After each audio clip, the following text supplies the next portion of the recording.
I'm very, very concerned that someone that could be entrusted with our nation's health, RFK Jr., has recently said, and I quote, that he plans to have a big role in the administration as it relates to health, and has just days ago pledged to gut the NIH, firing hundreds of scientists and researchers on day one. And I'm going to show, this is from ABC News.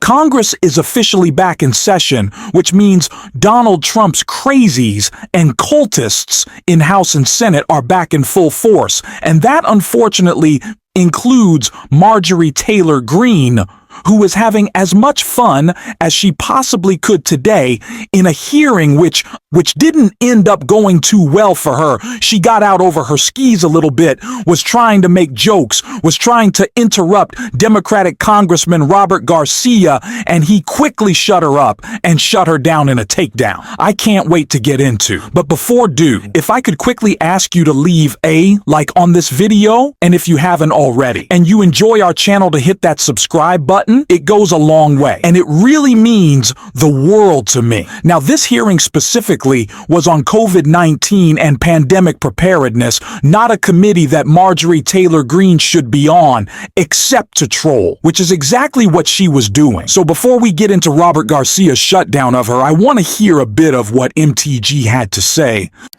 Preparing for the next pandemic is actually recognizing that the last pandemic resulted in crimes against humanity. People that perpetuated and continue to perpetuate these crimes need to be prosecuted. And that needs to be starting in the next administration, and I'm pretty sure our next Attorney General will do that, and I look forward to seeing that happen. Mr. Chairman, I yield back the remainder of my time. Now, these clips have only become so much more important, relevant, and scary with the announcement that Donald Trump is nominating RFK Jr. to head up the HHS, the Health and Human Services Secretary. RFK Jr. will be, if he is confirmed through the Senate. And that should absolutely terrify us, considering the vaccine skepticism, the anti-science behavior, attitudes, and conspiracies out of the right wing, especially with Marjorie Taylor Greene. This is a scary individual, and she needed to be shut down, which is exactly what happened. Democratic Congressman Robert Garcia in this clip right here. I'm hoping that there's two critical changes that I think are really important on the federal level, bills that I've been working on. I want to note this for all of you. I'm very concerned that still the Department of Health and Human Services does not have the same emergency buying power that the Department of Defense has. When we went through the pandemic, much of the purchasing of PPE and testing went through DOD because they have emergency power to purchase in bulk and purchase and kind of cut the red tape. That power does not exist for Health and Human Services, where I personally and many others believe is where those purchases and where that direction should be coming from. It should be coming from HHS, not from DOD, or at least it should have the same purchasing power. So that's something that we're working on. We have a bill on that. The second issue I want to note for members of the committee is we have to get to a point where we fully fund the CDC's National Wastewater Surveillance System. I can't express how important this is in preventing future pandemics. This is woefully underfunded, and we have a huge opportunity to allow and provide the CDC the resources they need to ensure that we are using this incredible resource now and being able to track viruses and pandemics in the future, and that we're funding this at its full level and not actually cutting the CDC and this program. So those are things that are very concerning to me. And I want to say one other thing which I think is important. It's my last opportunity. Dr. Tabak, I know you're with the NIH, and I just wanted you to just briefly mention what the NIH's responsibility is to prevent pandemics, as this committee is working on. So we support and conduct the research that informs the actions of my colleagues on this panel.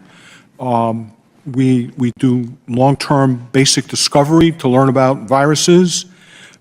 We develop key infrastructure so that we can be responsive in identifying newly emergent organisms.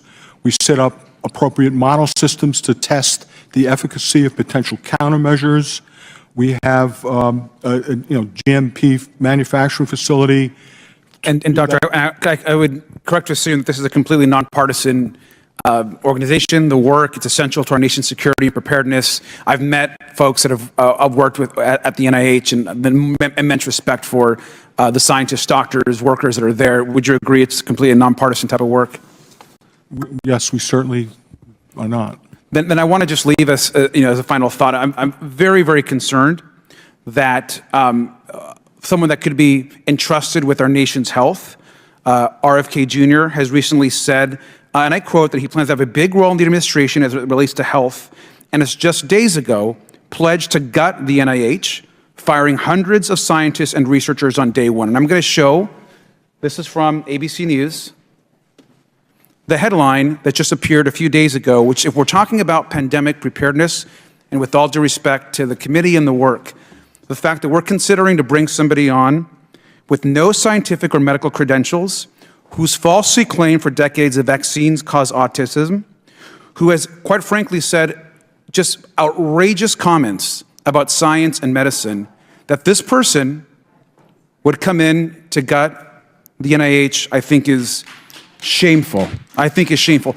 And Ms. Greene, you can clap all you want, but it is shameful, it's dangerous, and if this committee is about pandemic prevention, we should be very concerned as a country that RFK Jr. could be put in charge of health when he is a vaccine denier and has caused great harm to the American public.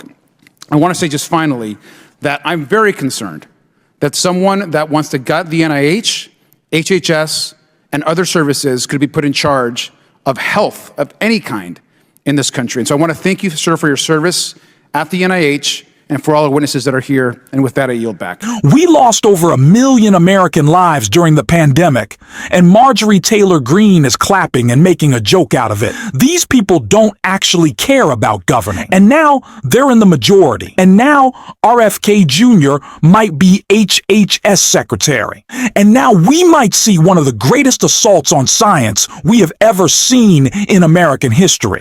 And that should terrify us. People are going to be hurt because there are no adults in the room. Just the craziest conspiracy theorist. Just the most unqualified cultist. And we have to call them out for just how ridiculous and dangerous they are. Like, listen to Lauren Boebert right here.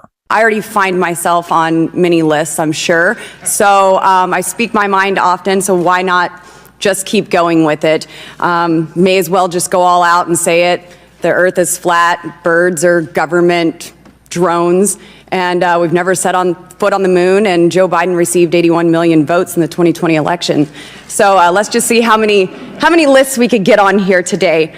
These are now the people in charge, the people with power, the people with authority.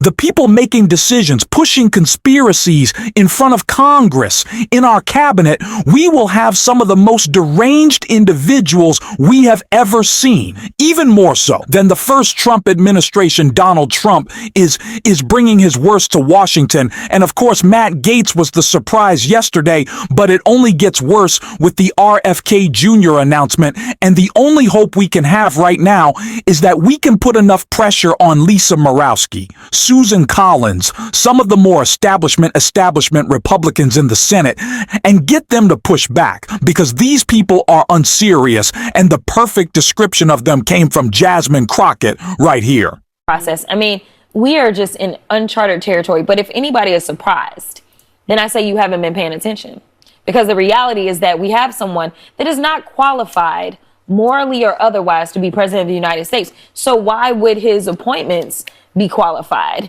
These are people that have railed against diversity, equity, and inclusion, trying to say that diverse candidates are somehow not qualified. But the reality is that what they want to do is more of this, is put people that are not qualified in and say, well, you know what, because he's my homeboy, he is qualified.